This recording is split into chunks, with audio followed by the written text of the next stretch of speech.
He walked into Vegas with $50. He walked out with 40 million. Then, he lost it all.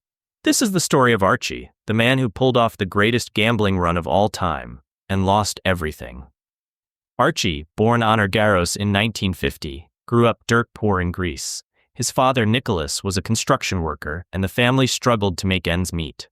As a kid, Archie wasn't just playing games, he was betting on marbles for money. By 15, after a heated argument where his father threw a shovel at him, Archie had enough. He ran away from home and never saw his father again. He found work on a cargo ship and eventually made it to the US with nothing but street smarts and a knack for hustling. He settled in Los Angeles, working as a waiter before discovering his skills in pool halls and poker rooms. At first, he played for small stakes. Then he started hustling. Soon, he was taking money from anyone willing to challenge him. But in gambling, luck always runs out. After a brutal losing streak, Archie found himself completely broke, again.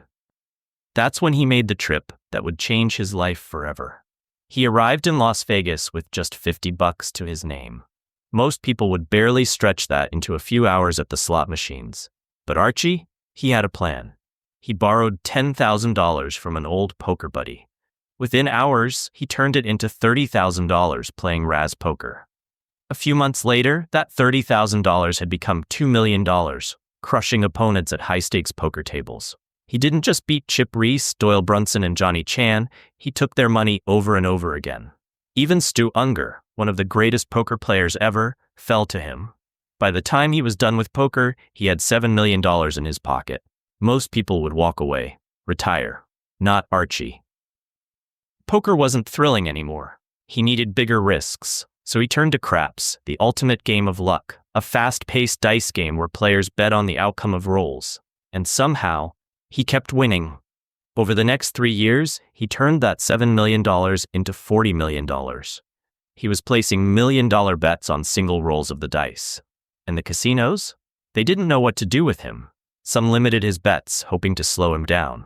Others changed the rules. But he kept playing, kept winning, until he didn't. Because here's the thing about Vegas, it always wins. And Archie? He got reckless.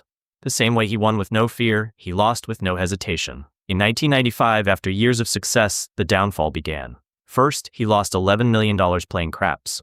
Then, $2 million gone in poker, lost to Chip Reese. Then, $17 million vanished in Baccarat. In just a few weeks, $30 million was gone. With about $12 million left, he decided to step away. He flew back to Greece for a break, hoping to reset. But when he returned to Vegas, his luck was still ice cold. He switched back to poker, convinced he could recover. But the cards weren't on his side. He lost millions more, including at Binion's Horseshoe Casino, where his final big losses happened. In a matter of weeks, his entire $40 million fortune was wiped out. And after losing everything, Archie wasn't done gambling. He just changed the game. In 2013, he was arrested in San Diego for marking blackjack cards, trying to claw back what he lost.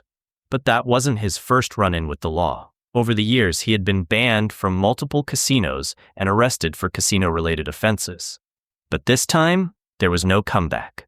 He was convicted and sentenced to 3 years of probation.